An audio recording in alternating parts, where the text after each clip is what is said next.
Hey everyone, welcome to episode 115 of the Ceres podcast. I'm your host Stelios and the founder and director of Ceres Pure Food Innovation. As we get close to Christmas, which is very close now, we've noticed an upswing in sales. Everything's going out pretty steadily, but everything is taking us longer to source and longer to make. This should settle out in January like everything does, but pretty much we think it's going to be a difficult few months. You may notice that some of our packaging is different. It has been increasingly difficult to source the same packaging, but our main goal throughout all this is to keep the consistency of the ingredients stable. So a lot of focus has gone onto keeping the recipes the same. So that is our focus. Packaging isn't such a big deal as long as the product travels well for us. If you're a regular listener, you'll know that some of these updates might be a little bit repetitive, but I think it's best to keep on top of the updates in case someone misses an episode and then misses an update. So another little update, special offer for our online store this month is 20% off Ceres Gravy Mix, which is great considering what's going on at the moment. So just log on to our website, pop in gravy into your basket, use the code November 2021. If you're not sure when you want it, just message me and I'll sort you out with a code. As you may have noticed, we have started slotting in these ads at the beginning of the podcast. We'll never insert ads in the middle to break in the conversation. So, everyone in the food business is really busy, especially fish and chips. We know that you're sort of time poor, labour poor. There's just so many jobs that need doing. But you also need to balance the need for making more profit by selling unique food to your customers. In our view, you should make profit when you're closed and sales when you're open. Let's just think of butchers for a moment. They don't only sell fillet steak, do they? They've got multiple cuts and then they've got the trimmings that go into sausages and pies and whatever it is, but a lot of sausages. Think of how they've now turned a low value ingredients like trimmings into £8, £9, £10 a kilo with sausages, you know? The Ceres Fish Cake Mix is our solution for increasing your profits on your premium product of fish. Why give customers more than they deserve or ruin your gross profit? You can trim the fish to the perfect weight and size, which then gives you a very consistent product. And then you've got something else to do with the trimmings, which, you've got the primary use sorted, you've got a great gross profit there, and now you're using all those trimmings to make extra margin.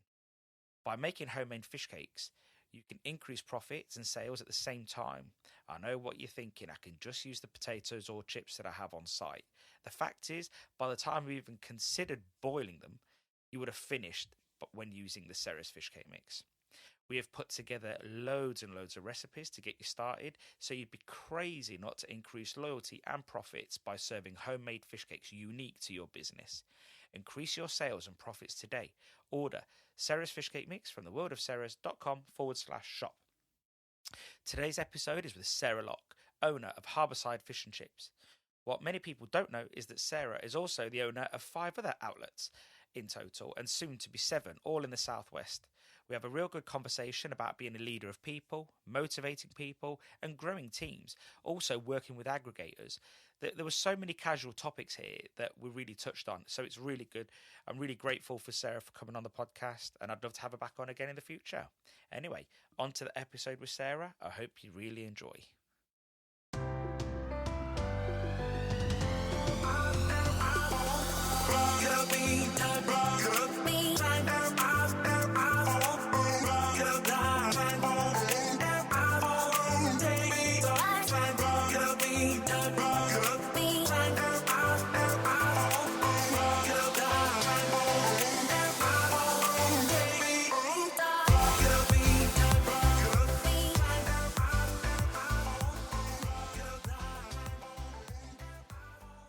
Sarah, welcome to the podcast. Hello. Glad to have you on. Thanks for inviting me. It's very exciting.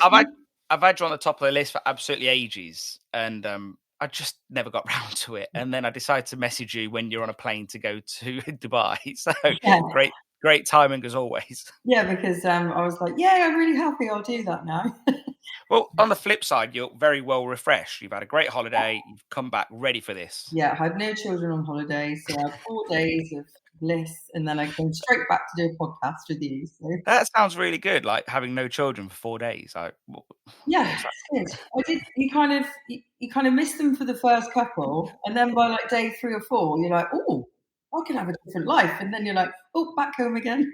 Yeah, and then you come back to them. Yeah, but And it's like, Mum. yeah, so, but I did miss them, obviously. I've got to admit, as a parent, the cutest thing I ever heard was the first time my kid said "Dad." Yeah. But it quickly became irritating. Especially after you've heard it 50 times that day. Yeah. And the worst is the repeating of questions when you've answered the Oh, question. So they ask the same question. You're like, oh, it's just answered that question. You're trying to be really nice and polite. And in the end, you're like, I will not say the word shut up. But yeah. you just think, no, be quiet. You see, this is the thing. One of my pet hates is people repeating themselves. So, Sorry, repeat. so you can imagine how having a child or two children actually doesn't really lend too well. I'm No, being tested daily. You know, and they Dad. know they're doing it.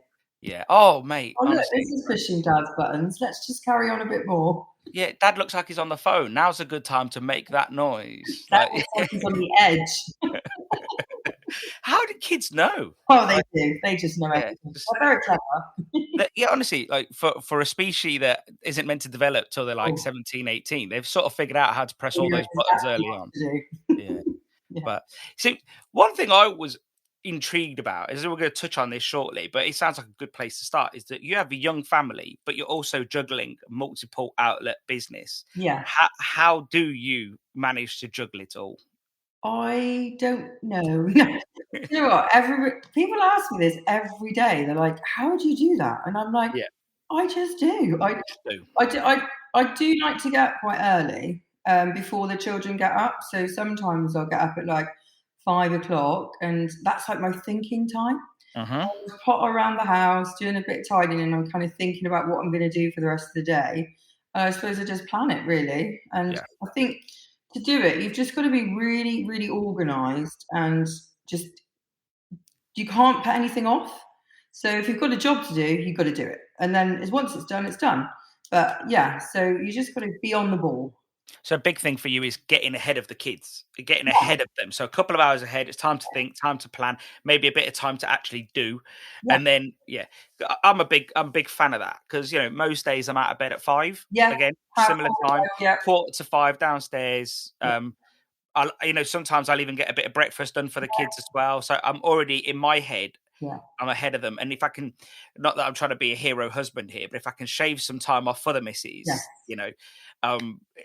again, people that know me will think, oh, here he goes. But I do like to try and help where possible, because I am usually in the car by 6 and out on the road. So, yeah, I suppose so for you, it's just having a bit of order, really. Yeah, and I like to work smarter, not harder. So if there's ways I can not cut corners, but if I can save myself some time, and those 2 hours in the morning between 4 and 6, I think I do a full day's work. Yeah. You can do more in those 2 hours. As soon as I go on site, I get like people coming up to me going, "Hello," talking to me. I can't get any work done. Yeah, no, it's true.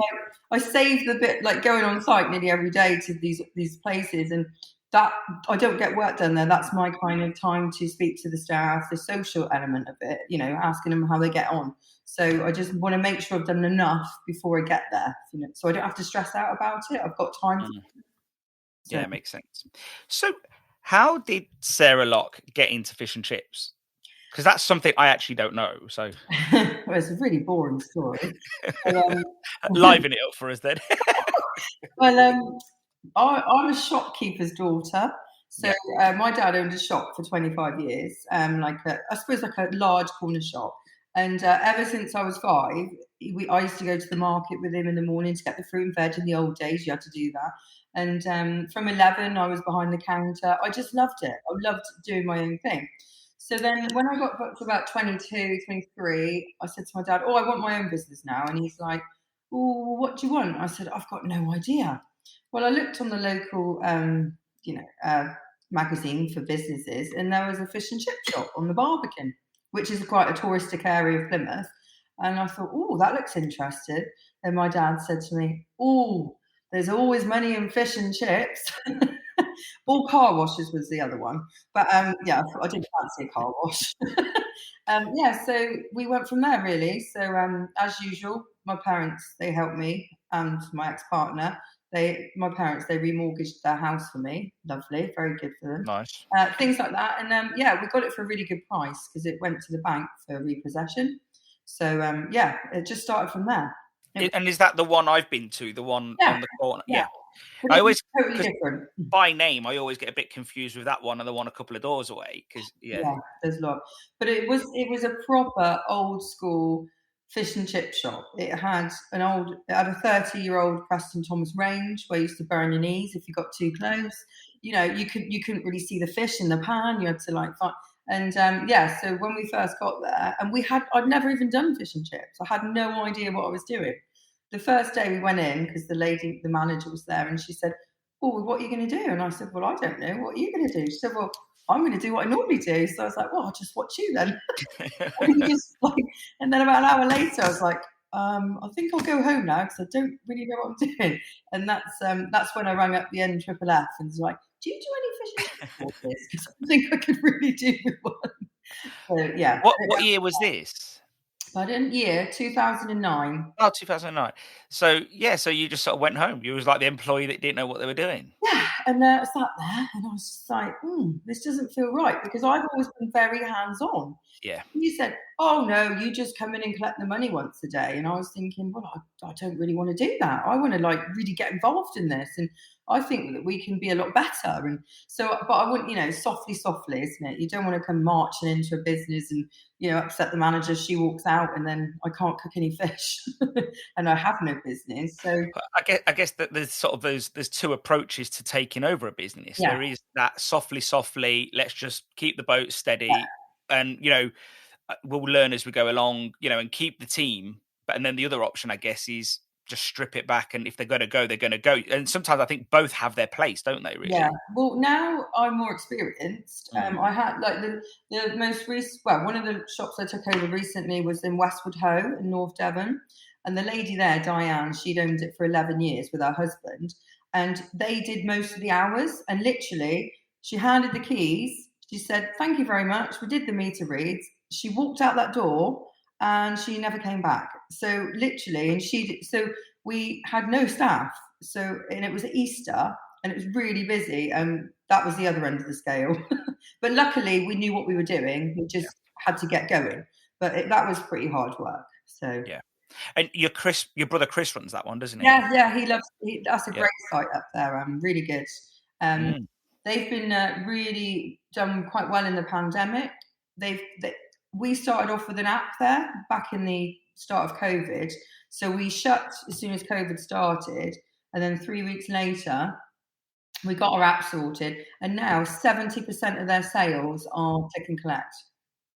Wow. Which is a lot, because considering they used to have to queue all the way around the corner, old-fashioned queuing, now it's all done. They shout their numbers out, and it's just great service. And then the locals can order fish and chips now in the summer, because once they've got their slot, and they can kind of do that. I guess that's, again, in a seasonal place, the biggest gripe from locals is they want us in the winter and we can't get in the summer. Whereas this way, you're saying they probably got an advantage to some degree. Yeah. Once they've got that app, they know, because you can see tourists looking around as if to say, "How are these people collecting these fish and chips?" Do you know what I mean? They're like, "I haven't even been in a queue." So it is amazing, like how efficient, like click and collect and things like that are. So do you think that doing a new shop now, or you take it on new sites, is that going to be a thing that's in there from day one?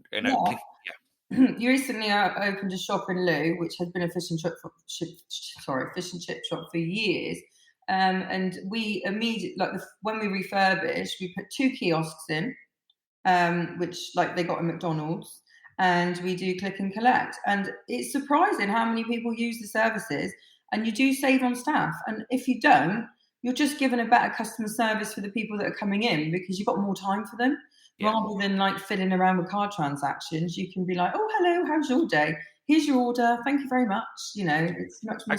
I guess in some ways, McDonald's has paved the way for fish. Yeah, because people are just so used to going in there now, going up to a screen or using their phone.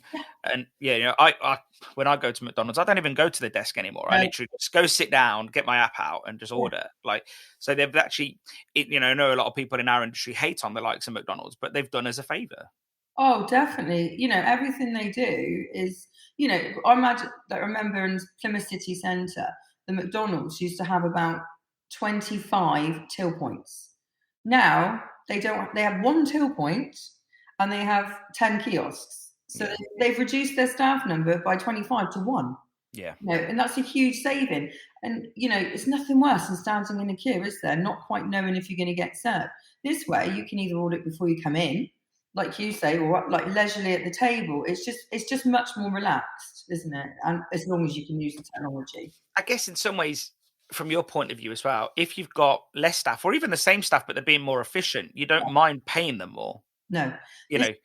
This is what I do, because like I've got supervisors that are really, really efficient.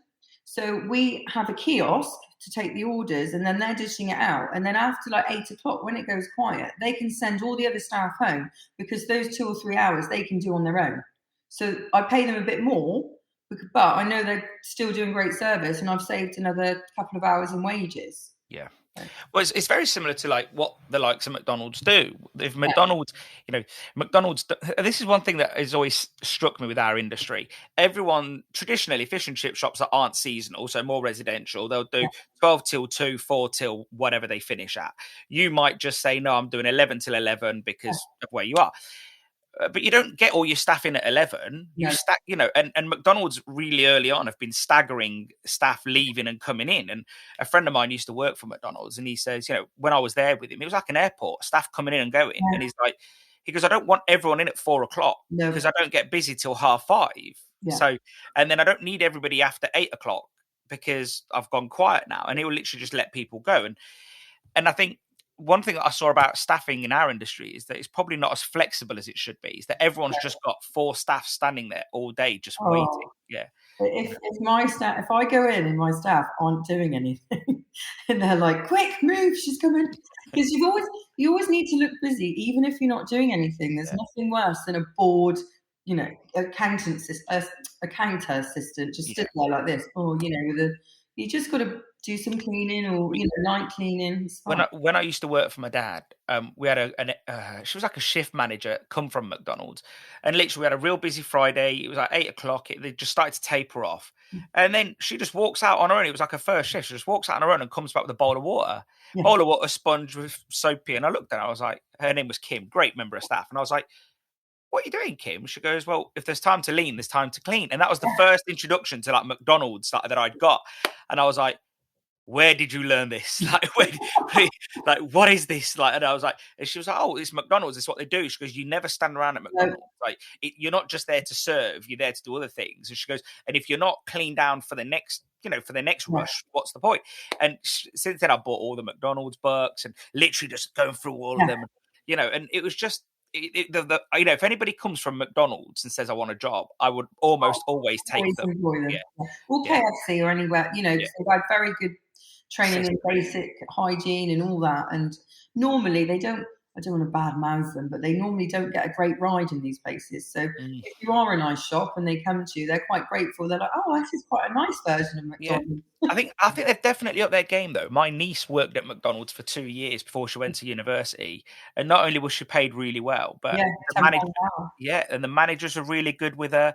They, if she couldn't do a shift, they'd say, okay, just swap it out and do another one, because they've got that many people that they can swap them around. So, But that's what I've got now, because I've got multiple units. It's really good because we've got a pool of people. Mostly they work in their own shop, but then if we're short somewhere else, we move people around. And then if somebody else wants a holiday, we can get somebody from another shop to cover them. So in Harbourside now, there's loads of flexibility. So you don't have to miss out on anything. And there's always somebody around to cover.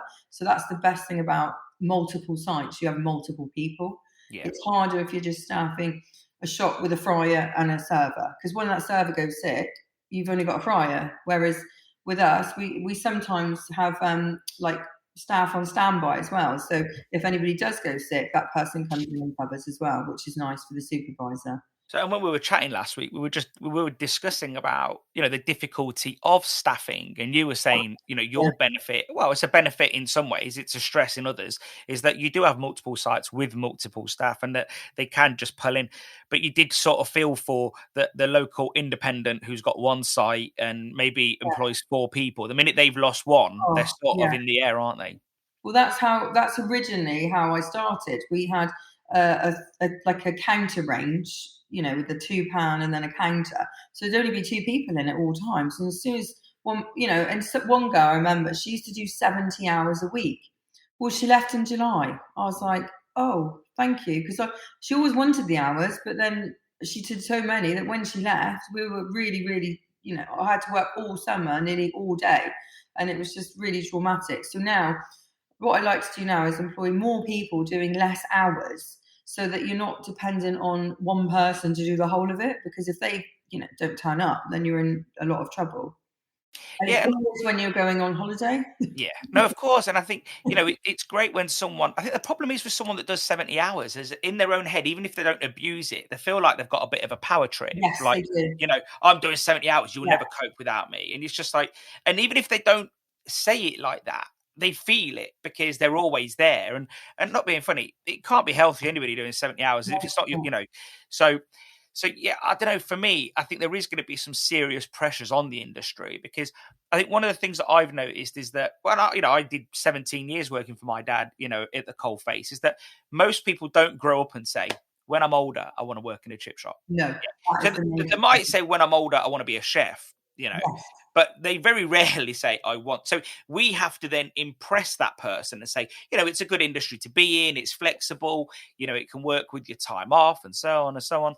But that is a long slog. And then also, I see sometimes in the groups, people resent the fact that people want to be also paid well. But this is something that has to be done. We've got to pay them well and make it flexible and desirable and also surprising. Oh, I went there just to work for the summer. And actually, I quite like it. I'm going to stay, but that is also going to take, a hit on the business to some degree.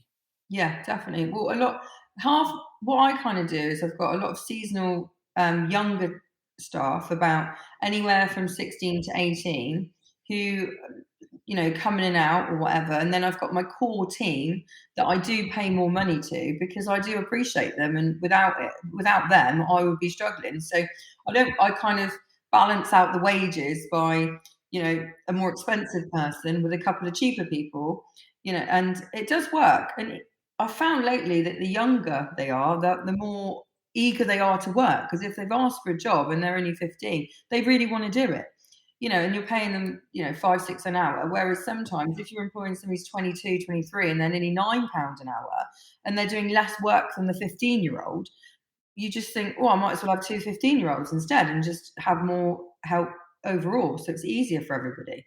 Yeah. And I guess, I think a lot of people probably see them as not as good, but actually Oh, a well-trained 15, 16 yeah, year old is going to give you a a lot of, lot. yeah. And also, like, I often employ, this is quite cheat, my friends' children. Hmm.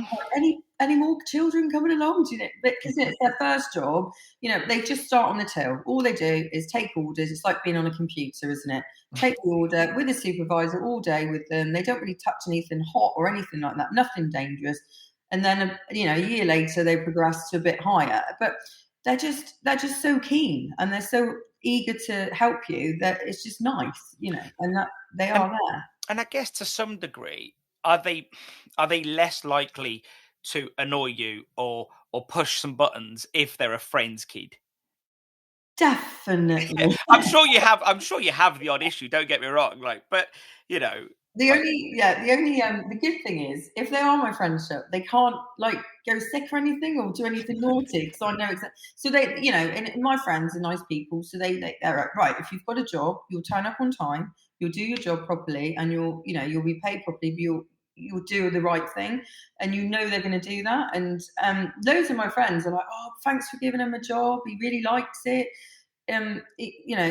It's nice to be able to do that for people, like provide that first job to them, and give them those basic life skills. I So guess one of the downsides I can think of, and I'm sure there's many pros and cons. One of the downsides I always found with employing, younger kids, let's say, anything up to 18 to some degree, is when the family goes on holiday, they literally just leave you in the crap and like, I'm going on holiday. And you're like, well, you can't, like with an adult, you'd probably say, look, let's look at the calendar, blah, blah, blah. Yeah. But with someone under 18 to some degree, it's like, no, I'm going. My dad's booked the tickets. What do you do? Like, you know? Well, the other problem I had in the summer was Boardmasters at Newquay. It's like a big festival, and they're all friends, and they all wanted to go to Boardmasters. So I was like, fine, I will cover you. I did it for them. So I thought, you know, they don't want to miss out. They're 16. You know, these are life events, aren't they? You're never going to get them back. So I covered them all, and I was like, great, see you all on Monday. Oh no, you all caught COVID. See you in 10 days. I was like, no, not.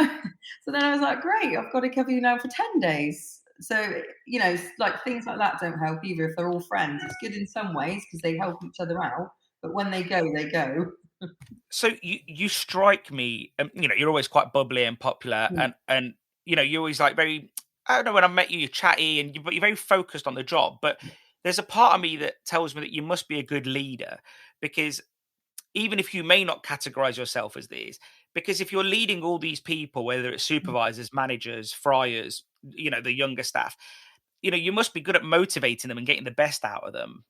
Yeah, I suppose I am. I don't know. I don't know. I think one of my main skills is finding the right person for the right job. So I know that one of my supervisors, he's really good on prices, and he's really, can I use the word anal? Like, you know, on. So I know, so he loves ringing up suppliers. He's like, right, this is the wrong price. This is the wrong price. And he loves that job. So he does that job, and he gets paid a little bit extra to do that for me.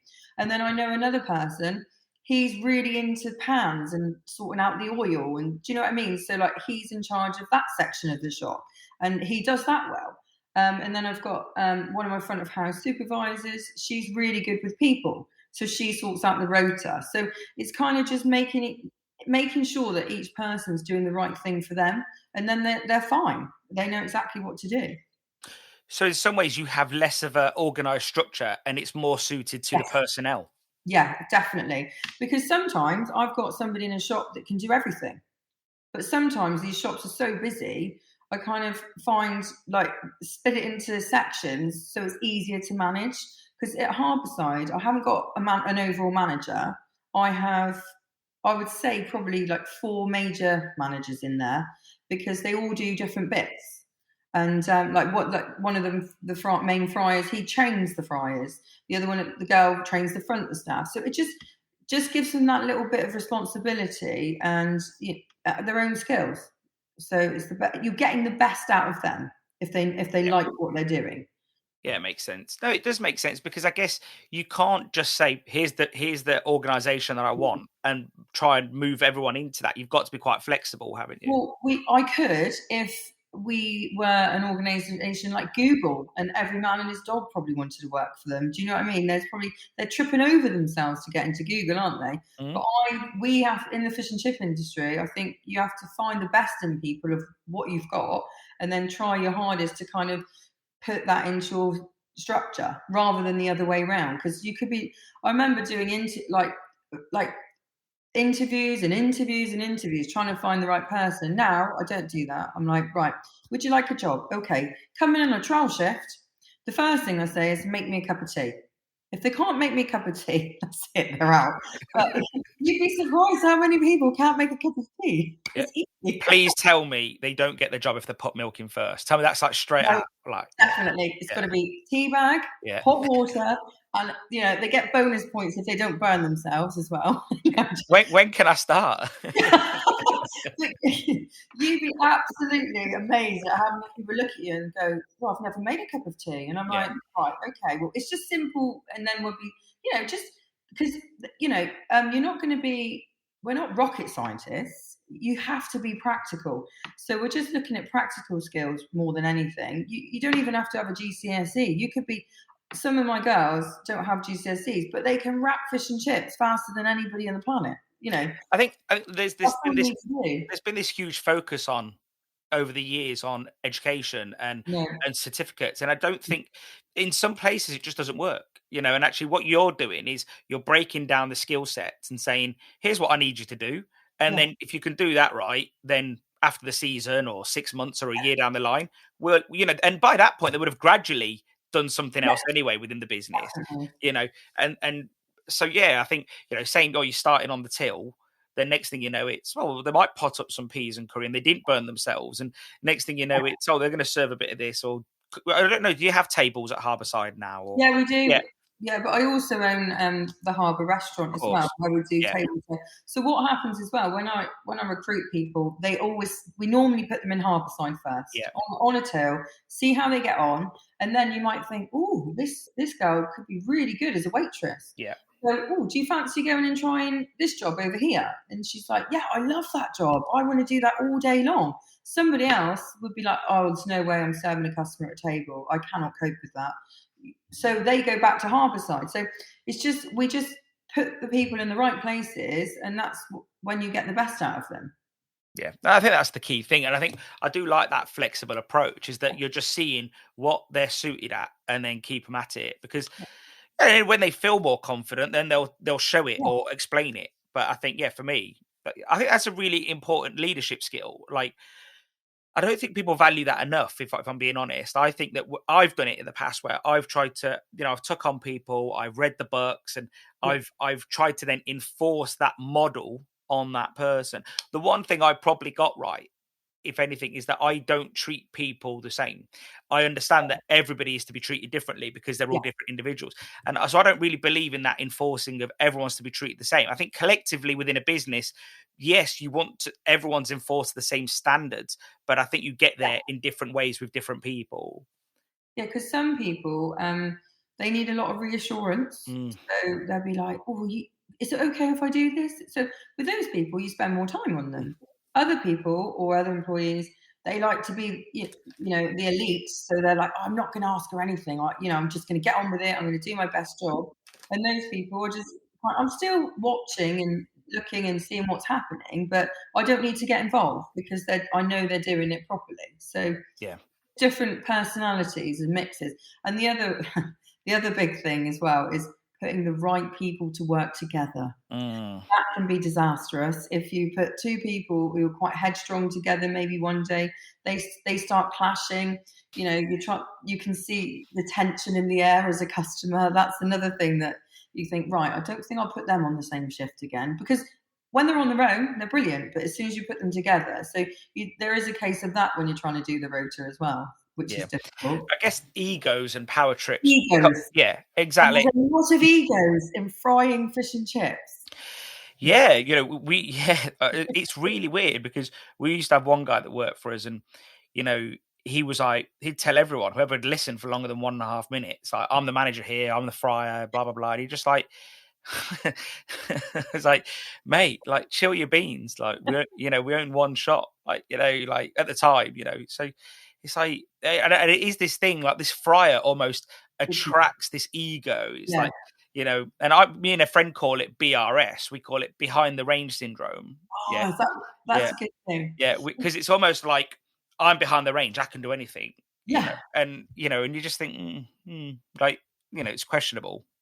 But but sometimes you get, because obviously chefs as well, it's right. So you've got 40 pieces of fish in a pan, one's small, one's large. You've got orders coming in of different tablets. It's stressful, isn't it? You've got to get the chips out at the right time.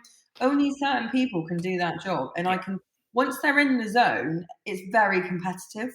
Yeah. So if they're fast fryers, they'll always be looking at to see if they can do as well as the next person and things like that. But that's good for a shop like me, because it means they're trying their best to go and do the best service. Yeah, no, definitely. So you've got multiple sites. How many in Plymouth itself? On the Barbican area, I've got... Well, outlets, I guess, because they're not all takeaways. Yeah, I've got a restaurant takeaway. Then I've got the gluten-free, which is a smaller outlet, so it's separate. And then I've got the Harbour restaurant, which is like a 100-seater restaurant, which is seafood, but it's more based on what's his name? It's not Rick Stein, the other one. Mitch Tonks. Mitch Tonks, yeah. It's a bit more Mitch Tonksy, if you know what I mean. So a bit more casual seafood. Yeah, so you've got like, fresh mussels. We'd sell a lot of local fresh fish in that one, grills, because people like the grilled fish. Yeah, we do battered cod in that, but it's not the most popular thing in there. Whereas obviously in my other shop, that is all we sell is mainly cod and chips. We try haddock, but they just want the cod. So well, at the moment, that's not a bad thing at the moment. Well, we've been buying fresh haddock locally. We can get a piece of haddock for about £1.50. Nice.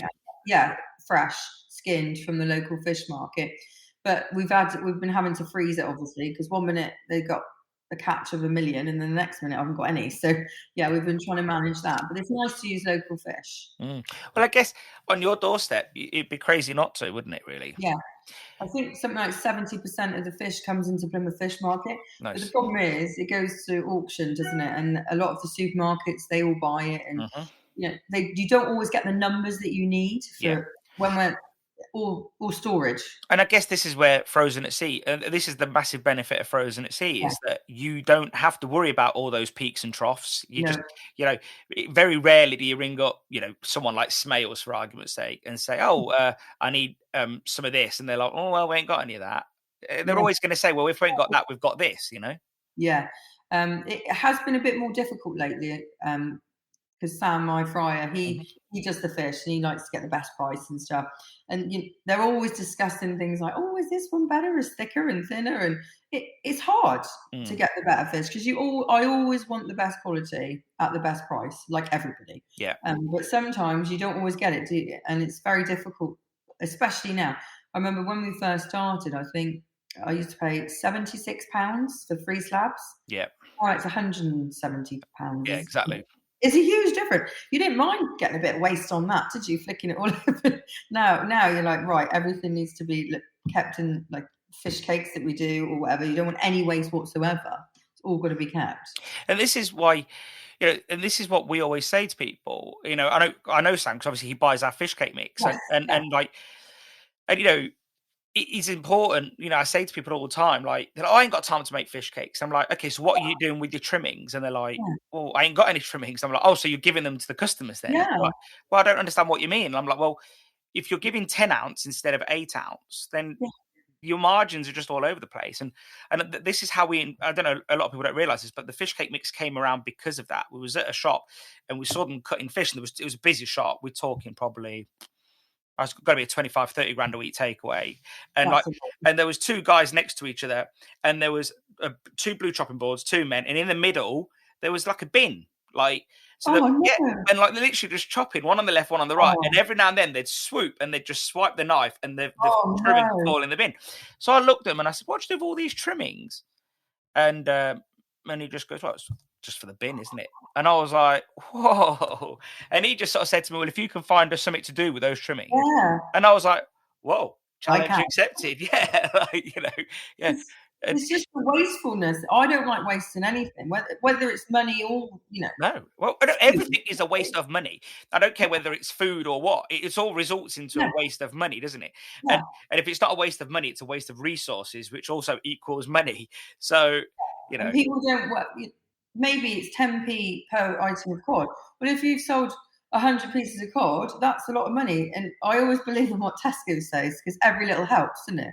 Yeah. If you can make these extra little bits on all these tiny things over the year, that's an extra 10, 15,000 pounds in your pocket and not in the bin. And then you have to pay to get rid of the bin. Yeah, but this is exactly, and this is not only are they binning it, and I think the other problem is that I'm a big believer in sort of the fact that the fish and chip industry, in my view, is a volume business, and we make our money, or as in you guys make your money, not me anymore, by actually selling the volume.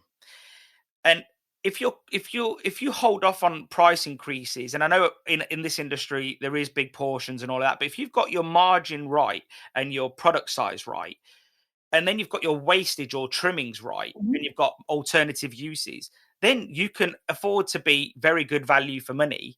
Yes. And your customers keep coming back and thinking, well, I'm going to go to this chippy because, it's a decent size and the price is right and everything else works out nicely. Whereas I find other places don't do that, and they're very quick to shift their prices up, and then they look very expensive to the consumer too. Yeah, exactly. Well, we've always kind of made fish cakes. It's much better now we have the mix because we kind of did it ourselves, but they're much better, and we do sell a lot of them. But any waste or any byproducts, you have to try and find somewhere to put them because there's just no point else, is there? No. Well, and we weigh every piece of fish they cut. It has to be weighed because what I think is 6 ounces suddenly becomes 9 ounces, and then you go in and you think, well, what's that? That's not a large cod. That's an extra large cod. So, and shops that don't weigh fish, I always think, oh, I wonder how much you're losing a year of money, which you could be saving. But one of the things, again, it goes back to a lot of people will say to me, I ain't got time for that. And I'm like, what is it you're in business for then? Like, because, you know, and I'm not mocking people because I know they're time sensitive because they're short on staff or whatever. But it's these systems that allow you to start building a great gross profit. You know, it's all of these systems that will allow you to then train somebody else to say, you know what, I'm sick of cutting fish. I'm a bit older. My hands are cold. Can you do it? Here's what I'm aiming for. I'm aiming for 6 ounce, 9 ounce, 5 ounce. And here's your tolerance X.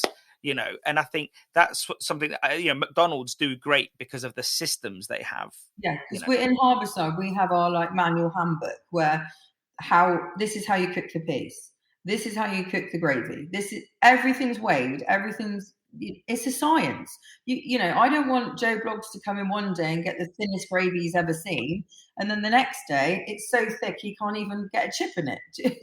It needs to be like McDonald's. Every product that goes out that door, within reason, because fish just change its size and shape, needs to be consistent. And I think being a busy shop, consistency is one of the main reasons why your customers will come back.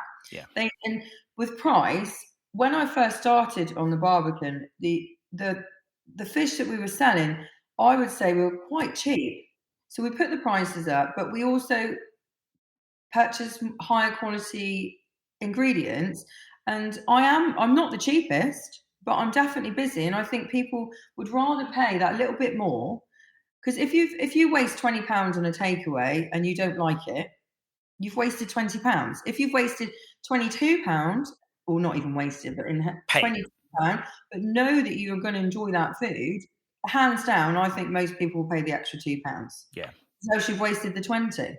Yeah, I think so. And I remember I came to see you a few years ago before you took over the gluten-free site. And that shop before, I remember walking past it, and I don't know who owned it at the time, but I just remember walking past it and thinking, I wouldn't go in that shop. Like, you know, I could smell it walking past, and I don't think they had any extraction. No. They had, what made me chuckle, and I remember it even to this day. They had, like, you know how old cafes and chip shops had a fan in the window. And they had in the window. And it had one of them, and it was like you could tell it was beige when they installed it.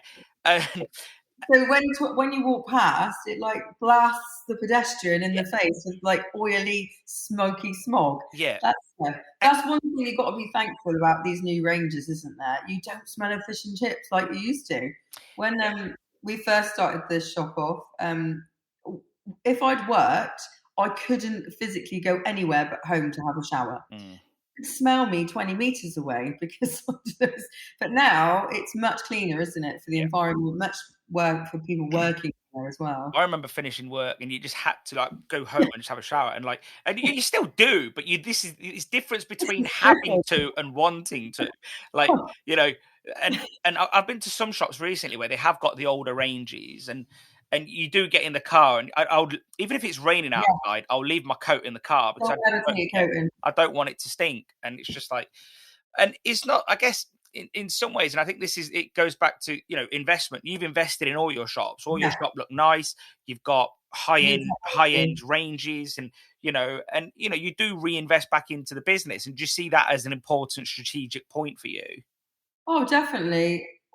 I like things to be. I love technology. I like new things, and I always like this week down at the harbour. I'm testing out.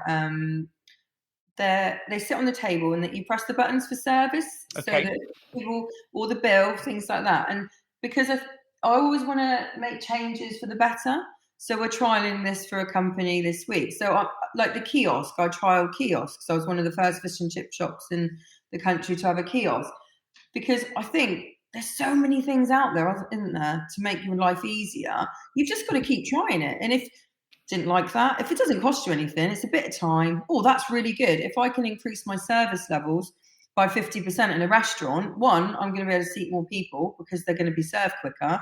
And two, they're going to want to come back because they're happy. So there's always things out there and things to do. Obviously, you don't want to be changing things every 5 minutes, but the newest thing I think we need in the industry is robots. Yeah. They would be good. I'm thinking this is going to be the next thing, a robot. There's an American burger chain called Wendy's, and they've been trialing, I don't know how many sites, but they've been trialing a robot that just cooks the fries. Yeah. And I was just thinking to myself, like, how long before Kremko and Florigo say, here you go, guys.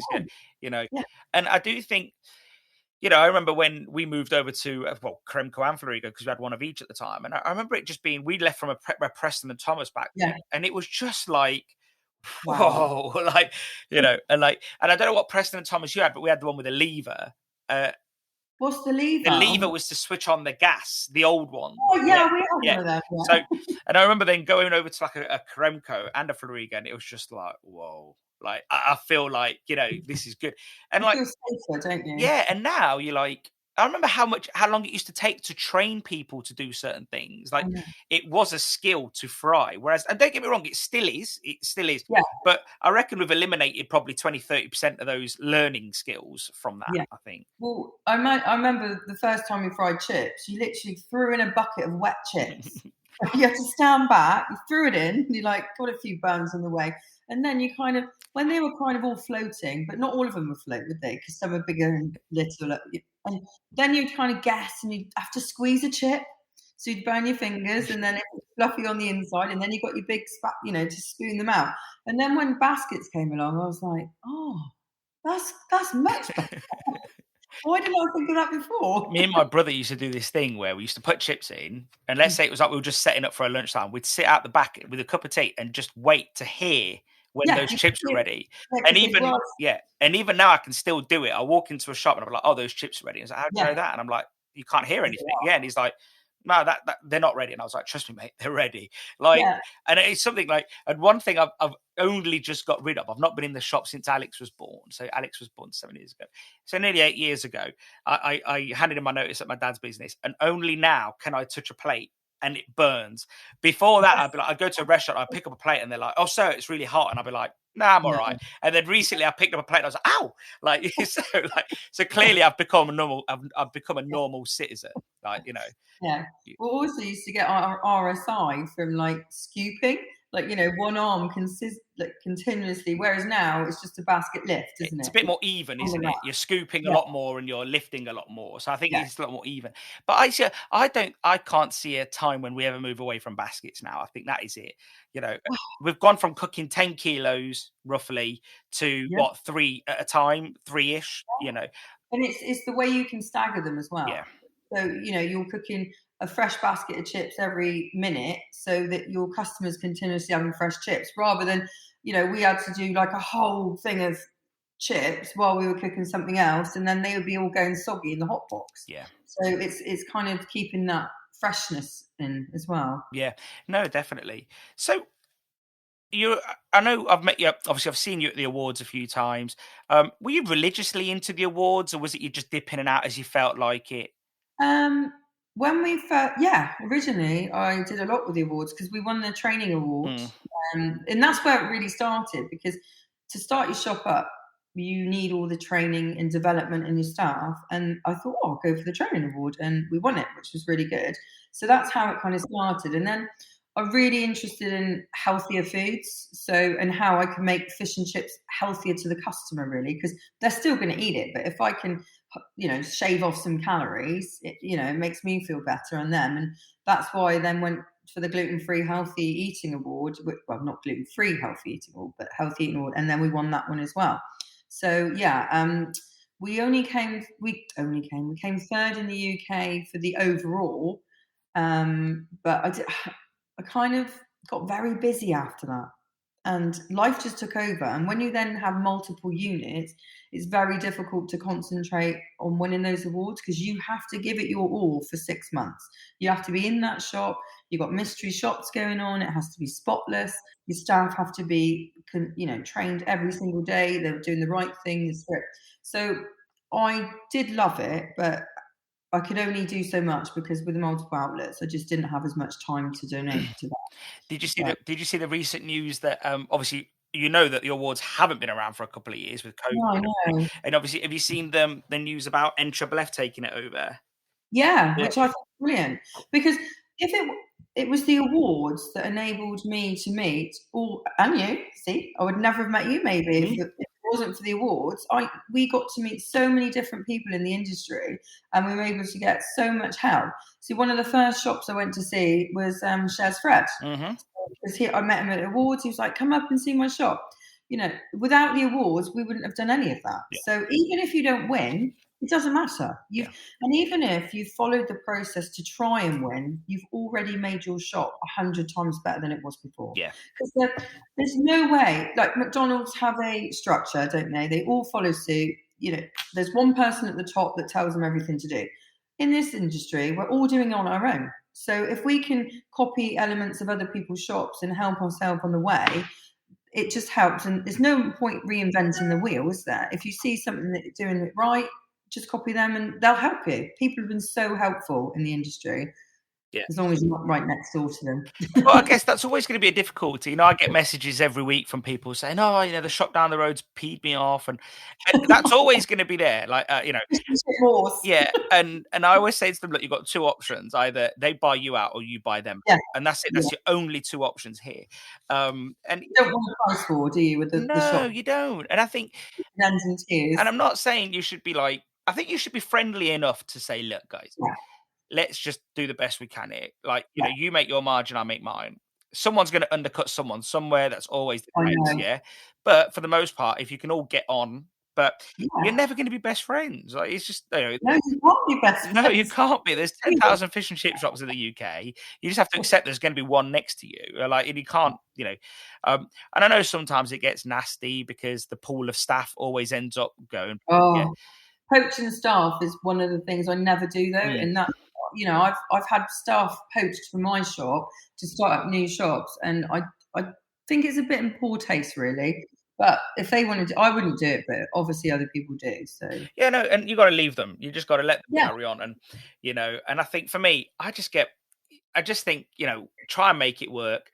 I think one of the things we get a lot is, say someone moves over to our batter or curry or gravy, whatever it may be. They'll say, "Oh, I don't want you to go to the shop down the road." And I'll be like, "Well, it's not really my job. My job is to sell batter." So, but one thing, the way I reassure people is this, and it's say like, understand that just because they use the same product doesn't mean they get the same outcome. No. Say, like, we use you as an example, use the fish cake mix. If the shop down the road decided to also use the fish cake mix, do we know if they're using the same liquid to rehydrate the mix? Do we know if they're using the same amount of fish to add to the mix? We don't know these things. So are they battering it? Are they breading it? So, and I say this to people, like, don't ever worry about what the other person's doing. Just focus on what you're doing. And also, if you don't sell it to them, they're only going to get it from somewhere else. So why, for me, I would want my supplier to do well because I like their product. So I wouldn't expect them just to serve me and nobody else, because that's not how the world works, is it? And this is one of the main reasons why we don't do posters for shops, because how Frymax would do a poster saying "We fry and Frymax." Well, that doesn't help the customer. It gives them no. Customer does not know what Frymax is. Like, they do not know. Like, oh, Frymax. Oh, yeah. I only like my fish and chips fried in Frymax. No, they don't know. I don't think you need to highlight any kind of fat or oil at all to the customer when they come in. I love him to bits. I love David Hambury to bits, but he always uses the brand name of what oil he uses, and I'm like, no one knows what Omega hyaluronic oil is, David. And he's like, yeah, but I like them to know. And I'm like, I don't, and he's doing it out of the goodness of his heart. He just wants to inform his customers. But actually, what it does do is just let your competitor know, here's the oil I'm frying. Yeah. So that's why we've never done posters, really. Yeah. But when I first started, I was obsessed with what everybody else was doing. I'd be like researching on the internet, what do they fry their chips in? I'd go and test their chips. I'd do and eat their chips. And I'd look at how my fish and chips travelled, wrapping them and all sorts of things like that. But you have to do that, I think, at the beginning. It's a confidence thing as well, though, isn't it? Yeah, and it's trial and error. Sometimes you think, and now I've got boxes, like pizza boxes, corrugated cardboard, and they're really good for packaging. Whereas when I first started, we used to wrap everything, and it used to go soggy. So, things have moved on a lot, and they can help your product. Yeah, no, definitely. And so you've got 5 sites, soon to be 7, is it? Yes. So where do you see it going? Is it to just keep going as I don't know, I've got a bit of a bug. I've got quite addicted to buying shops. I don't know. I think I'll keep going as long as it's easy, as long as I can maintain a good standard in all the shops, and it doesn't affect my social life as such. Because you've got to have a life-work balance. So I still enjoy. That's why I get up early, so I can still do the school run with my children. I can still take them out after school. I don't want to be completely overworked and not be able to enjoy my life. It's got to be a bit of both. Yeah. So I think I set myself a target in 10 years, 10 outlets, 2, and I'm on 7. I'm thinking maybe I might need to do a bit more, but I might get bored. I don't know. But you probably strike me as someone who does a shop and then says never again, and then you walk down the road and you see a shop and you think, yeah, I love that. Well, I think I can see a lot of potential. The businesses I buy, I feel like they're very good operators, but they may lack things like technology or staffing. So I look at it and think, I could do that. You're doing well, but I could do it, and I can do it a little bit better. And then, so I want to do that to that business. I just want to make everything better, I think. But where do you stop? Yeah. Well, probably at 30. Yeah. Well, we'll say 30. We'll meet back in 10 years and see how many it is. I'll see you before then, but yeah. But I love my staff, the older ones that have been with me a long time, and I like to give them development opportunities. So if they're all in one shop, they're never going to go anywhere, are they? So by buying multiple sites, I'm keeping them all happy, and we're all getting a little bit of the pie. So I think that takes us back to like the staffing issue as well. One of the other things, aside from training or pay or flexible hours, is you're never going to go past the owner, are you? So if you've got one shop, where with me, where are you going? I'm not being funny. Someone might say, you know what, you're actually really good, so you can be the manager, and I'm going to stay home. That's fine. I get that does work, but that's as far as it's going to go again. So to keep hold of them, I just keep them really busy, and I keep moving the goalposts around so they don't get a chance to get bored, and they're like, oh, what are you doing today? And they love it. That's the kind of employee they are. They love the change. They love doing different, and they're also very proud. They like being the best shop, and one of the best shops in Plymouth or Devon or wherever, and keeping that going and provides other opportunities, and they just want to do it. So when you look at a shop, again, are you going into it with a very black and white sort of methodology? So are you going for a shop that's unloved, tired, stressed, very good value, or are you going in and saying, no, I want a shop that's doing really great and I'm paying the extra for it? Or is it just, I've seen it, I want it, and I'll make it work? It's a bit of both. I think location is key. You could have the best shop in the world, but it could be in the worst location. Bit different now with deliveries and online presence. You could make it work a bit, but I think location is the first thing. Once you think, right, that's the perfect location, it's already doing pretty well. I wouldn't necessarily want it. I have had a shop before where it was doing really badly, and it was in a rural setting. And it didn't matter what I did to that shop, it was never going to have any more customers. So I was kind of wasting my time. Whereas I like to pick ones where I think, right, I can increase that customer base easily by double by doing these things. So the shop that we have in North Devon, Atlantic Bay, we doubled the turnover in 3 years just by having a click and collect app. So it's things like that. So I know I can add that technology now to some shops, and it's going to double the turnover. Yeah, you've learned how to implement it and how to promote it. So now it just everything just gets easier and faster, doesn't it? Yeah, it's like a formula, just repeating. But I don't have a franchise. Every shop is unique to its location. So I don't have like a Harbourside in that area. When I take it over, like one in Lou is called Kelly's, and it's been there for 30 years. So I didn't want to say, oh, I'm now going to call Kelly's Harbourside. I'm like, no, it's a local place where they like to go to. So why would I change the name? So I like to keep it with the. So it strikes me that you're not an egotistical business owner, because No. if it was my dad, I'll tell you what my dad would do. Yeah? Straight away, Kelly's would be Pete's, yeah, and he'd be standing outside puffing his chest out saying, "Kelly's gone, I'm Pete." Yeah, and that's exactly what he's like. Whereas what you're saying is, no, you just slide in under the radar and just keep giving people what they expect, but then make it a bit better. Yeah, just tweak it. But if anybody ever, I hate when I'm in my shop and somebody says, "Oh, is the manager in?" I duck. When sometimes, like, where the manager's like, "I'm the manager," do you know what I mean? I'm like, "Yeah, you love being the manager. I don't want to be the manager. I've got enough work to do." I like to keep under the radar. So, it's happened to me before. I go to some shops and they're like, "Are you the owner?" And I'm like, "Oh, if they don't know, I'm just going to take this advantage and be like, no." And they're like, "Oh, who's the owner then?" I was like, "Oh, it's just this guy." Because sometimes you just feel like I don't want to let them have that preconceived notion. Like, I don't have to puff my chest out and be like, "Yep, I know this is mine." Like, I think if you are the owner, you're less likely to admit that you're the owner. Yeah. If you, I think that's true, isn't it? Because again, you've got so much on, and usually when someone wants to know the owner, it's just to do your head in about something really minor anyway. Really, a major problem for them, but you're just thinking, I watched something the other day, and I don't know, like it was a film, and they were talking about how it was a king and a prince, and they were saying, "We've got a meeting later. It's not very important for us, but it's the most important thing these people will ever do." And I do often think that when people complain, it's that to us, it's just one little thing we've got to deal with right now. But to that person, it is the most important thing ever. Well, that's one of the jobs I do is I do monitor all our email boxes and stuff like that. So any complaints that come in, I always deal with them. Quite often I ring them up and say, "Look, I'm really sorry that you got the wrong sausage and chips, last Tuesday." But I do think that's really important because, like you say, they might have only had one takeaway that month. And when it gets, you're so disappointed, aren't you? When it gets to you, you just think, "Oh." So I do, and any complaints that they can't deal with, I always say to them, always give them to me, because I want to make sure that they're dealt with properly. And I think that's a real good way to do it, because I do think as fish and chips will always be value for money, but as the price creeps up in the consumer's eyes, so does their expectations.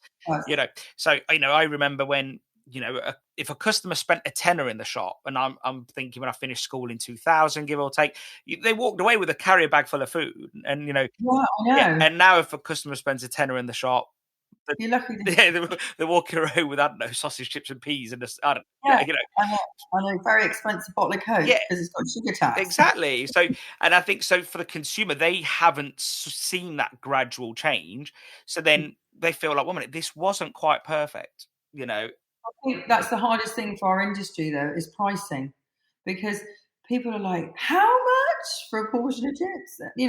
It's only 2 potatoes. Well, it's not 2 potatoes, is it? Because if it was 2 potatoes, I wouldn't be selling it, because you'd be going to Morrison's and getting 2. It's that perception, isn't it? Oh, it's only a bit of fish. But I think we're luckier now with the supermarket prices, because our fish isn't as bad as it looks, is it? Because you're paying like £5 for a piece of cod in Sainsbury's anyway. But I still feel, I know with pricing, I know I need to put it up soon, but I just hate doing it. Yeah. Everybody does. I take it would you say that you're looking at your margins rather than a gut feeling? Well, or a bit of both? You kind of know when the price, you look at your invoices, you're like, well, that's gone up 10p, that's gone up £1. We buy all our pre-packed packaging, is all made for us. So, and he's like, well, I'm sorry, it's gone up 10%. So I'm thinking, Christ, if he's gone up 10%, if I'm £7 for fish and chips, what have I got to be now? £7.70? Because they're saying the rate of inflation is going to be around 10% in the next couple of years, isn't it? So it feels like a massive jump for me to go from 7 to 7.70. Yeah. And that's what I think we're going to struggle with. I'm actually part of the problem, because we buy cardboard boxes for everything that we ship on the Sarah's website. But they say, "Oh, boxes have gone up in price because of Amazon." And what do I do that day? Order off Amazon. So it's like, we're all part of the problem, aren't we? We're all part of the problem. But you just don't know what to do, but you just have to keep going. You have to buy those boxes, and it is the best place to get them, isn't it? Yeah. I think ultimately, one thing, I've got Andrew Crook coming on the podcast soon, and he'll probably listen to this, no doubt, and he's probably now smiling listening to this. But one thing where me and him probably disagree, but agree it's a difficult topic, is that the topic of pricing. And if I see him on the groups, he's mostly always saying, look, you've got to put your prices up. I would like a little bit more nuance. I would like a bit more, what is your price? Where can you make savings? Where can you Yes. use trimmings to make your profit elsewhere? Yeah. And I think if all of these lines have been established and people understand their profit margin, I think that's when you should be saying, yeah, you know what, I'm going to put my price up. I think what happens mostly is that a lot of the industry will just look at the invoices that are coming in weekly and say, oh my God, they're going up. And then they take a rash decision.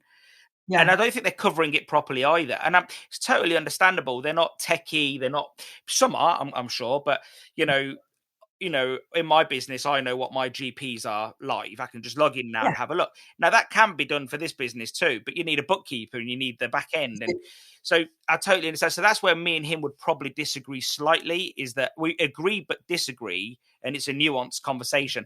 And I just think that people shouldn't just look at what's left in their pocket at the end of the week before, because I think that's the wrong way to put up prices.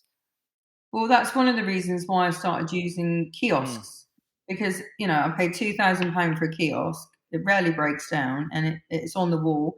If it takes 10 orders, 50 orders, it's saving that member of staff. Then I don't have to put my prices up so much.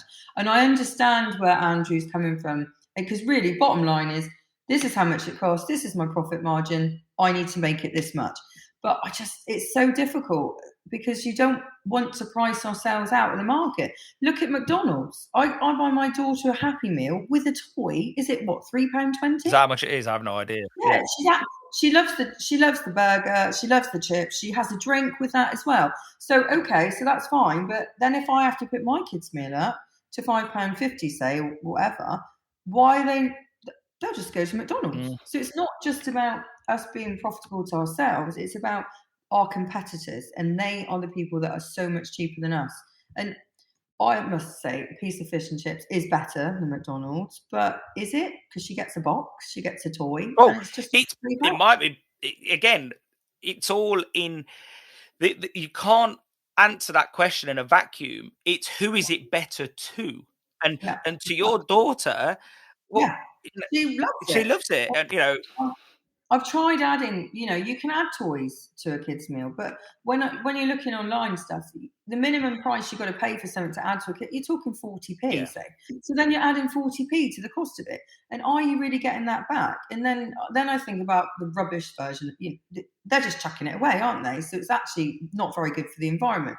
But there's lots of things you do need to take into account. And I think with people as well, as families, when I'm on holiday, and my children don't eat anything. They hate everything. Oh, plain pasta maybe. They don't like any of the food. So we always end up in McDonald's because it's cheap. They like it. And then I'll eat something else. But it's home from home, isn't it? It is home from home. And that's why they do so well, because then you're guaranteed that your child's going to actually eat something on holiday and not have a breakdown because they're starving hungry. And then you have a breakdown because they're starving hungry. I like to eat McDonald's 7 nights in a row. But it's just, I think a lot of children, just to keep the kids happy, they will go to McDonald's and get a cheap meal. And I think this is, you know, McDonald's famously very rarely put up their prices.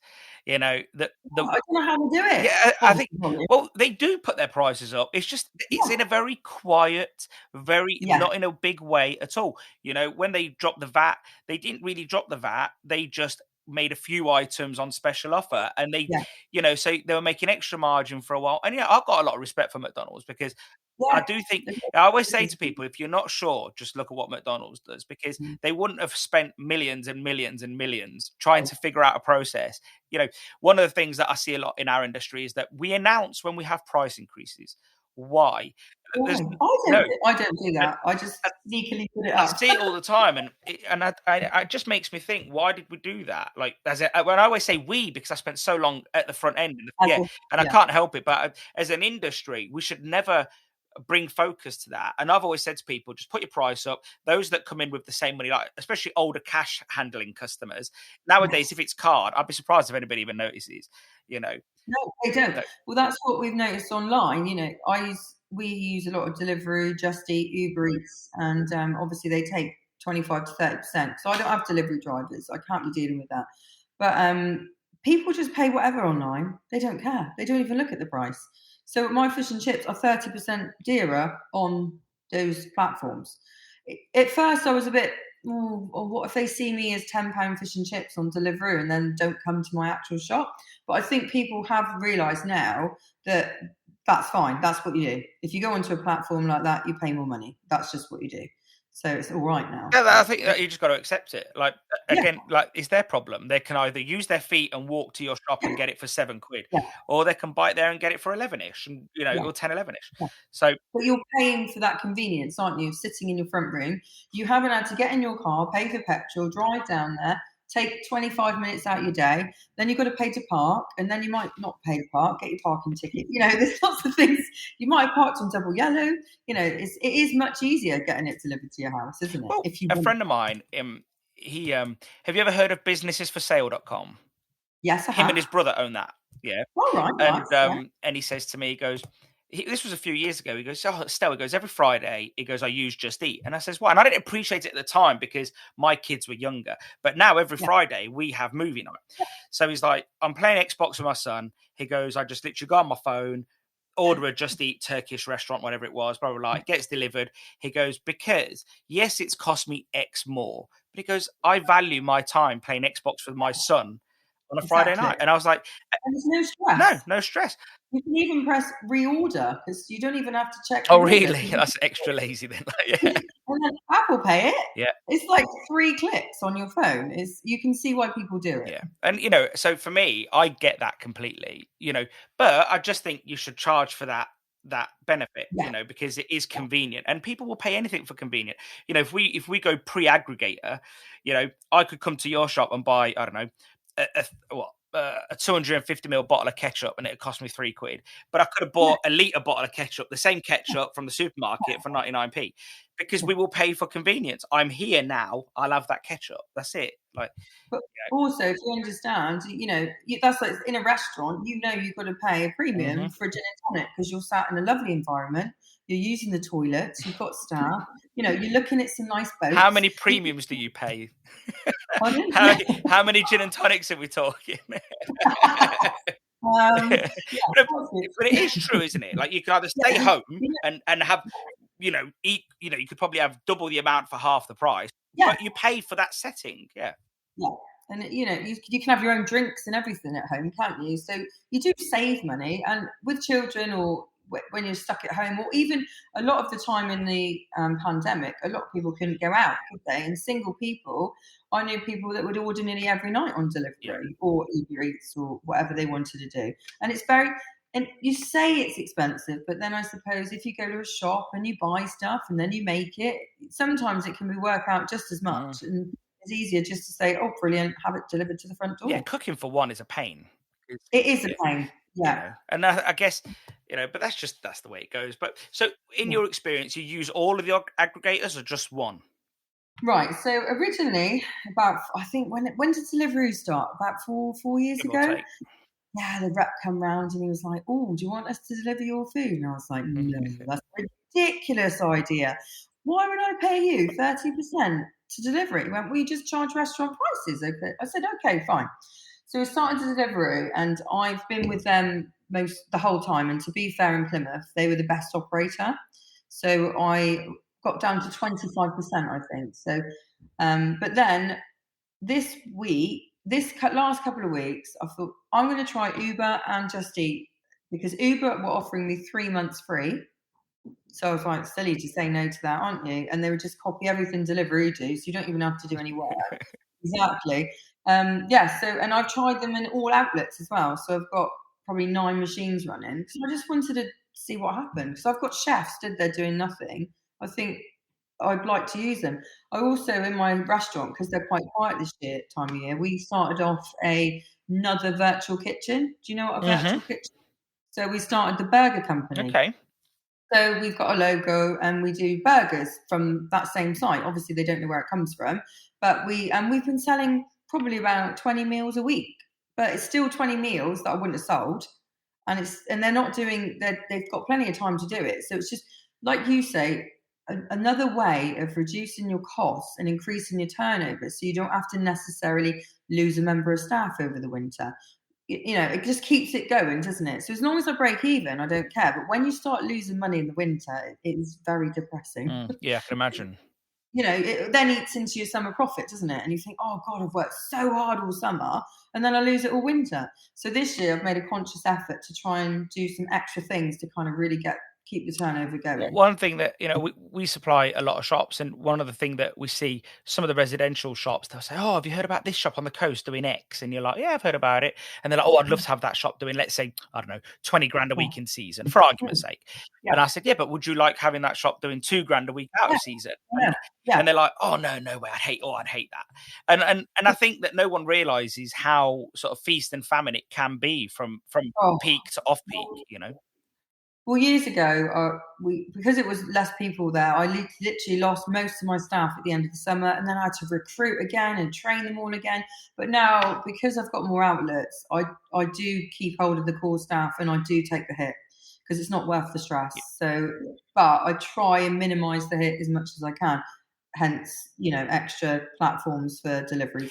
It makes complete sense. I was chatting to Paul Goodgame from the Chesterford group, and that's Fish and Chicken, and so they've got quite a few, and they've been doing the same. They've got some sites where they run, I think it's called a Serial Griller, and it's all grilled options, and metaphorically they just go out the back door with an Uber or Deliveroo or whatever, and so one site and off it goes. And I think it makes complete sense. Like, if you're already paying the bills, aren't you? You're paying all your costs, so you might as well get that little bit extra output out of it, and it just reduces it. Let's say it's really successful, the burger business, out of that virtual kitchen. So let's say, I don't know, fast forward to, let's say, April. Let's say you're doing 300 burgers a week. Yeah. My question. I know what you're going to say. How do you then run said business when you've got, I don't know, you turning over those covers in that restaurant as well? I'm going to have to start cooking burgers at home, aren't I? No, I know you're right though, because in the summer months, sometimes we do turn them off. We just turn them off. Yeah. That's the beauty of having an online. Yeah, you do get a few complaints, but priorities those customers. Well, let's face it though, if it's that successful, for argument's sake, just get your little unit or a van or something and just knock them out of there, wouldn't you? It's a great way of testing the market, because what I did is I rang up the owner of not the owner. I said to the man from Uber, and I said, "Oh, what's your fastest selling item in Plymouth on Deliveroo?" He said to me, "Five Guys." I said, all right, fair enough, Five Guys, that's burgers, isn't it? And I was like, well, I'm number 5, Harbourside Fish and Chips in Plymouth on Deliveroo. So I said, fine, okay, all right. And then I asked the man from Just Eat, and I said, well, what sections are you missing in Plymouth? And he said, well, I'll tell you what, they don't do many burgers. So I said, fine. He said, the other, things like chicken as well. So I thought, right, I'll start with chicken burgers, which we've done, and we've got our little menu, and we do things like loaded fries with it. Just extra, and it seems to be doing all right. And like you say, it's a great way of testing a new product on the market without actually making any money, without actually paying anything out. And the margin's decent in comparison to fish and chips. Pardon? The margins, definitely on burgers, because probably more than fish and chips, I would say. And a burger is quite easy to make. Yeah, pretty much. Yeah, it's not hard. Yes. And the good thing about a burger, it's the same bun, isn't it? It's the same. It's just got different bits added in and out, so it's fundamentally the same thing. But with the chef wanted to go a bit out there, so he did a crocodile burger, which I think is probably which didn't appeal to me. But we have sold a few. But it's just being a little bit different, isn't it? So if somebody thinks, oh, crocodile. But also we've got the gluten-free shop online, because through the pandemic, a lot of the bigger operators like Domino's and things like that, they reduced their menu sizes, so they weren't offering any gluten-free. So my gluten-free sales did increase quite a lot on those platforms, because people couldn't get anything else. So we picked up on that way as well. So overall, post-pandemic, I know we're not there yet, but I'd say we're hopefully 80% through this thing. We're definitely on the final stretch. You've done all right out of it. Yeah, and do you know what I like the most now is, before the pandemic, I used to get really stressed if I didn't have an item for sale, or something wasn't quite right. But now I think the pandemic's taught us that, do you know what? it doesn't matter if that you haven't got that sausage today. You can sell something else, and don't stress out about things so much. Just, we're just lucky to be here, and just enjoy it. And it's not the end of the world. If someone's complaining that you've not got chicken nuggets on the menu, it's like, Yeah. fucking hell, mate, people are dying. Yeah, and also all you say is, "Oh, sorry, it's COVID." Well, to be fair, though, again, focusing on the likes of McDonald's and all them lot, you go into one of those stores, and on the wall there is a sign that says, we haven't got this, or we may not have that, and just and suddenly it's become okay not to have those products, because you would never walk into McDonald's and they'd have out of stock items, would you? You'd be like, "Oh, this is." But now I feel that people are a lot more forgiving as well, and they're like, actually, there probably was a problem with shipping it from China or something, and that's it. So tough. We'll just have to go without. And I'm not locked in, so it's fine. With the aggregators, do you see a lot of refunds? A lot of people talking about refunds at the minute. Oh, yeah, the Just Eat issue. Well, yeah. So if they've got a missing item on Just Eat, I think they were just refunding the whole thing. So I only started with them about 3 or 4 weeks ago, because notoriously Just Eat for me, when I first started with Deliveroo, I tried Just Eat at the same time, but because they were normally for restaurants using their own drivers. So they were only charged about 14%, and then they didn't have the drivers. Well, so in Plymouth, then they introduced the drivers. So they were copying the Deliveroo structure, because obviously they didn't want to get left behind, but they didn't do it quite as well. So after a couple of months of Just Eat, I had enough of them, because you'd be cooking the food, nobody would turn up, everybody would be getting angry, customers be ringing up, you'd be trying to serve everybody. It was just not worth the hassle. But lately I've started using them again, because they have upped the game slightly. However, I did notice the other day that they took £14 off me for a missing item. So I did ring the rep, and he said, I'm going to get that rectified. But I've been hearing a lot of bad press about, and was it a TikTok video or something? Yeah, something like that. Yeah. Someone's showing it as a cheat video, but yeah. Yeah, but it is a cheat, because if you ring them up, and then as the restaurant, you've got no clout. Yeah. And I've seen things where people have actually filmed what they've put in the bag, and they still can't dispute it. And I was like, it's just not really on, is it? And so now I've got the 3 platforms. What I'm doing is assessing what's best for me. So as soon as I think, actually, Just Eat isn't good enough, I will just turn that one off, and I'll use the other 2. Is it? I don't know how these aggregators work, but is it ever worth saying to these aggregators, look, between all 3 of you, we're passing on X amount of business. Who's going to give us the cheapest rate to be exclusive? Would they ever do that, do you think? Yeah, I was exclusive with Deliveroo, but they were only offering me 25%. And, Uber Eats are doing it free for 3 months at the moment. And I think it goes up to 28. So it's kind of negligible. But I could always probably go back to that. But I just felt like I needed to give it a try. To say, I've done it, it didn't work out. I did it a couple of years back, but I thought, a long time's going on now. And I thought, because when I look on things like Uber in Plymouth, there wasn't really any main fish and chip shops. So now I've gone on to that, and I'm a recognised brand. I'm now selling quite a lot. So was I losing all those sales? I don't know, because do you use them quite a lot, these platforms? I've never used one ever. What, you've never used any what? Uber or Deliveroo? No. Where are you living under a rock? Honestly, I don't use any of them, so I am pretty blind on this. Yeah, you've never used? Oh, I can't. No, every now and then we'll order pizza in, and we just go on the Domino's app, and then. But yeah, I don't know, we just tend to cook a lot. I just don't know. Yeah. Which is fine. I don't get me wrong. I should probably. You're right though. I am under a rock to some degree. Hence why I asked so many questions, because I think I probably should get it just to try it and see what But but obviously it's not the best, is it? Because we sometimes get McDonald's for the only kids meals, but on the Uber. And 1 is expensive, and 2, sometimes your drink's only half full because it's tipped out in the man's bike. All woman's bike, I'm not being sexist. And then the burger's just like a big flat crumpled mess, and then the chips are freezing cold. Like, that product is not what it should be. Even when I go to McDonald's, like say we're passing one, I'll go for the drive-through, and I'll always say to them, "Can you double bag it?" and they'll say, Yeah. "Oh, I'll just say I've got a bit of a journey." I haven't. I'm going down literally a mile down the road, but the food is so much hotter for having that extra Yeah. bag, you know. Like, Yeah. and McDonald's for I the know. most part is it's an eatable temperature, you know. So Yes, yeah. definitely. It's never burnt myself eating a I McDonald's. think you'd struggle too. I have burnt myself eating chips from Harbourside Yeah, no, Fish you will because they do were, because you get chips straight out of the chip box. You're going to, aren't you? Like, and also they're fat, you know, like skinny fries. They don't hold their heat for no. longer than a couple of And seconds, again, I do think they? this is why McDonald's, for me, this is why they're messing with aggregators, because they haven't figured out how they're going to make Yeah. the final step, in my view.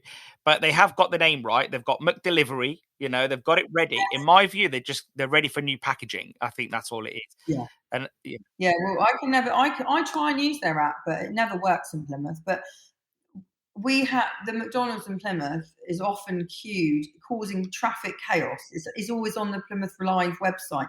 You know, big queues at McDonald's, beware. And they're such popular outlets, especially in the pandemic. They were blocking the roads to get in there. yeah. So, Honestly, if I had enough money, I'd buy a McDonald's. I'm telling you now, like they just but what made me laugh in the pandemic is we hadn't been anywhere, had we, for months and months, and then all of a sudden we could go out. Where was the first place I went? McDonald's. McDonald's. I sat in the queue for 40 minutes with my kids because we hadn't done anything. There's nowhere to go, and they were like, "Oh, lovely! This is the best day out ever." The craziest thing I saw was near us was 2-hour queues for Costa coffee.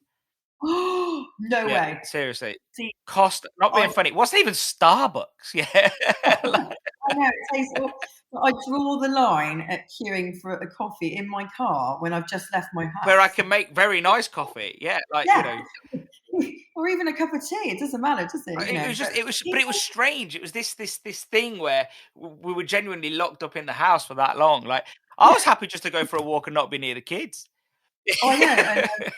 And then any British people, anyway, they always like to join a queue, Oh don't yeah, they? So yeah, half of them probably didn't even know what they were doing in the queue, but they thought, "Oh, this looks fun," yeah. as they went on. Honestly, I don't miss those days. I know it was only a year and a bit ago, but yeah, It was weird times, it wasn't was it? weird. If What I made can, you happy? Yeah. yeah, and then a trip because I hate going to McDonald's, but a trip in the drive-through was the best thing that happened to me that week. God, I've got yeah, no, we all issues. had issues. Well, I tell you what, the best bit was like my dog had never been walked so much. I swear his legs were half the size by the end of it. He looked at me as if saying, "Not another walk." So here's my confession though. So a lot of people at the end of the first lockdown, they wanted space away from their kids. My confession is that at the end of the first lockdown, my son said to me, "Dad, when are you going back to work?" Yeah. I bet he did. So I annoyed I know. him. Well, luckily, I was still running, so I only shut for 3 Yeah, days, where I had some kind of mental breakdown. Not really sure what happened, but I'd never been in a situation where my business might have to close for something that wasn't to do with yeah, me, and it was a really, really strange, serious time. I thought, how am I going to pay my mortgage? How am I going to pay my yeah, staff? What are we going to do? And then obviously it got better. But yeah, I'm like just popping into work, you know, just like with my I'm allowed to go to work thing, and just to see if just to get out and then come back, really. But I yeah, can it relate to was just that. weird I can time. relate to that because I remember there's about those first 3 weeks when the government Oh, the government didn't really announce. You know, they were trying to, but it was just too fast. Yeah, yeah.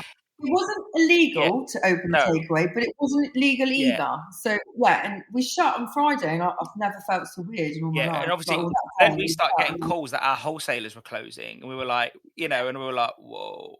what's going on? And then literally, I didn't open my laptop for 4 weeks. That's never happened before, ever. Like, yeah, Wow, and I literally the first few days I was just you're just in I shock, didn't know aren't what to do. I you? was just lying down on the sofa, and my Yeah, wife Miriam was like, "What are you doing today?" And I was like, "I yeah. don't know, That's really, like, really like different. I don't know what can I do." Like she's like, "Yeah, that's a fair point." And then something just kicked into me. I just started in the garden. I think like many people, I just start. Yeah. I'm not a gardener, but I'm good at wrecking things, and I needed stuff to wreck, so I started wrecking things.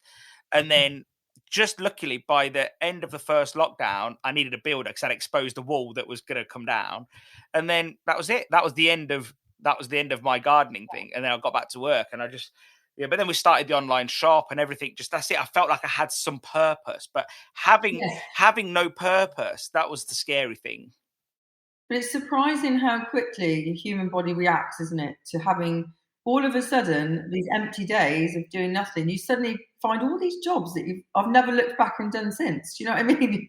You're just creating work, aren't you? So that to keep yourself busy. Well, what is it? There's that saying, isn't it, about idle thumbs? You know, we've got, as humans, we've got to keep busy. And yeah, definitely. You know, but I do think one thing I really appreciate out of COVID actually is that it gave me a big kick up the doodah, because it remotivated you after that lull. I don't know if that's the same for you. Oh, I'm more motivated than ever. I'm more driven than ever. I don't know. I just want to do it all. And I don't know if it's because we were locked in for so long, but I think after it, there's so many more opportunities that have come about due to COVID as well.